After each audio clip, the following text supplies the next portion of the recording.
right, so welcome back everybody. Tim Walsh, Vanilla Gorilla Athletics. We're here with another exercise demonstration, part of our exercise demo series that we've been compiling for a while. So the machine that we're going to talk about today is the machine chest press. So this is a very, very common machine. I would imagine just about every gym in the world has some variation of the machine chest press. It's very common. And unfortunately, what is also very common is misuse of this machine. It seems like it ought to be simple enough. You just sit in here and push. And to a certain extent, that's true, but there are some things that can get overlooked. So always of the utmost importance is full range of motion and absolute control in both directions, and that's something that I preach on every exercise demo that we do. But what I want you to pay specific attention to is scapular awareness, for lack of a better expression. So what I mean by that is, where is the scapula when we're pushing? So to set yourself up for good posture, if you lift up the shoulders, push them back, and then push them down, that finished position is a state of what's called scapular depression and retraction. So retraction means all the way back, depression means all the way down. So from this position, when I press away from my midline, 100% of the activation ideally should be in the pec major. So the function of pec major is what's called adduction of the humerus. It's just a fancy way of saying the humerus is the upper arm.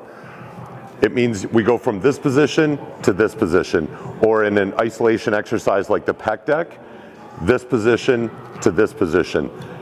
In either case, we want to make sure that we maintain scapular depression and retraction. So I'm going to show you what this looks like in real time.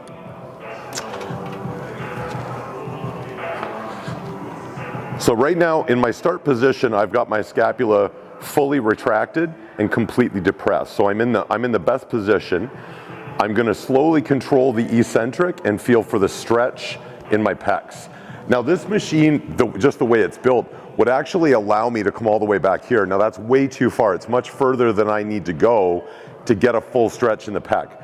Right about here, I've got a full stretch in the pec, and if I drive forward from here, contract my chest, that's my full contraction position. So this is where things can get squirrely.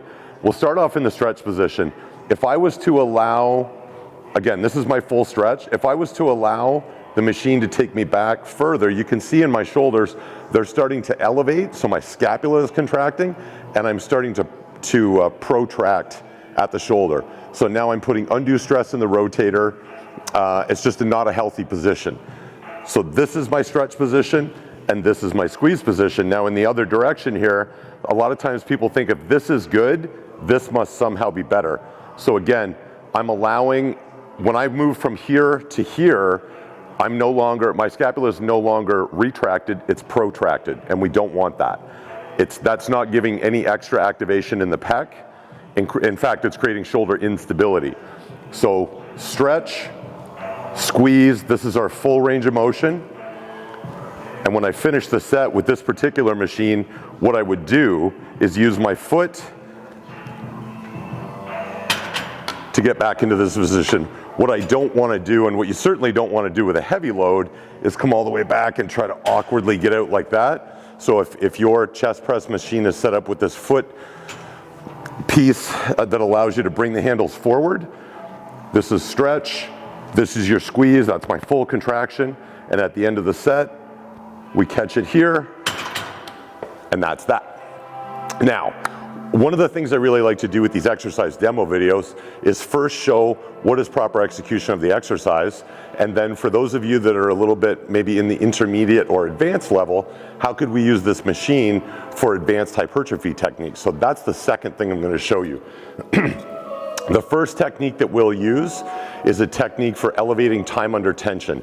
So there's a couple of different ways that you can do that. If you wanted to take a standard, maybe 3-count eccentric, no pause at the bottom, and then a 2-count concentric, which is generally how that would be the regular execution of this exercise. 3, 2, 1, 1, 2, 3, 2, 1, and so on. What we could do to elevate time under tension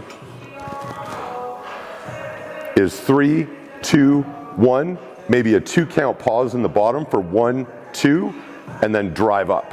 3, 2, 1, 1, 2 in the bottom, and drive back up.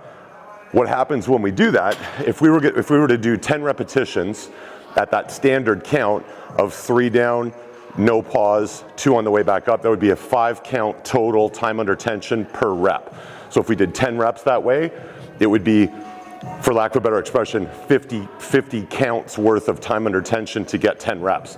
Now what we could do to increase intensity is, option A is generally just increase the load, and that's fine. But if we wanted a different way to use the same load, which would alleviate extra stress on the joints, but we wanted to improve muscle fiber activation, we could do a 3 count down, 2 count in that stretch position, and then 2 count back up. So 3 plus 2 is 5, plus 2 is 7. Now over the course of 10 reps with the same weight, we would have had 70 counts worth of time under tension as opposed to 50 if we did it the first way. So that's one way that we could elevate time under tension to improve muscle fiber recruitment and improve growth stimulus. Let's say we didn't want to go that way. Let's say we had been doing that the last couple of chest workouts and now we want to try something different. We could do a drop set. So let's say we work our way up over 3 or 4 sets to the heaviest 10 rep load that we can move with perfect technique before we're exhausted. So option A would be maybe 100 pounds for 10 reps with that 3 count down, no pause at the bottom, 2 count up. And then maybe if on our final set we say, okay, we want to go beyond failure, we would either keep the same load that we can barely get 10 reps with, or maybe add 10 pounds and expect to only get maybe 7 or 8 reps, and then we would do what's called a drop set. So I'll show you what that looks like in real time. Let's say this is my heaviest 10 rep load that I could use. I wouldn't be able to get an 11th rep. So I'm controlling the eccentric on that 9th rep, and then I'm driving up, and I've got 1 more in the tank, and I'm driving, and I squeeze it to the end, and now I can't get another rep, so what I would do is make about a 15% load reduction, and then I would get right back at it. Absolute control. And maybe I would get another 5, maybe 6 reps before I was completely exhausted again, and then I would allow the weight to come back down. So what I've done is I've worked to the point of positive muscular failure. I could just stop the set there, but if that's something that I've been doing fairly frequently and I wanted a different way to improve stimulus, I would reduce the load immediately by about 15% and then get right back at it and get as many quality reps as I could with perfect technique before I hit muscular failure again. So that's a great way to go beyond, to slightly overreach and create a deeper stimulus. So that's one way to elevate time under tension we talked about first. The drop set is a way that we could also go beyond failure. A third option might be to do what's called a cluster set.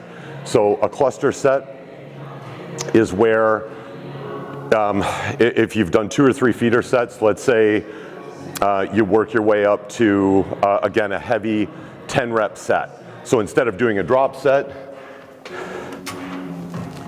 if we know we can get 10 reps, but then we're going to be completely out of gas, we might stop at 8. So let's say this was rep number 7, and then rep number 8. So I've got maybe 1 or 2 in the tank, but I'm going to stop. I would take out my phone, start my 20-second timer. While that 20 seconds goes by, I'm just breathing deeply. My creatine phosphate levels are coming back up. I've got a little bit of fresh air. Right at 20 seconds, I would jump back in, and I would go to 1 to 2 reps shy of failure again. Let's say if I got 8 reps on the first time around, maybe I'd get 6 on the second, and then I don't want to go to complete failure yet. I leave a rep or 2 in the tank. I start the 20-second clock again. After that second and final 20-second break, I'm going to jump back in and get as many reps as I can. So let's say I got 8 and then 6. Maybe I'd get 4 or maybe even 5 reps. And if you happen to have a partner or a spotter, maybe they would help you finish 1 forced rep and then you're completely at failure. What a cluster set does is it gives us the opportunity to take a load that we would maybe get 10 or 11 or even 12 reps if we went all the way to positive failure and then ended the set.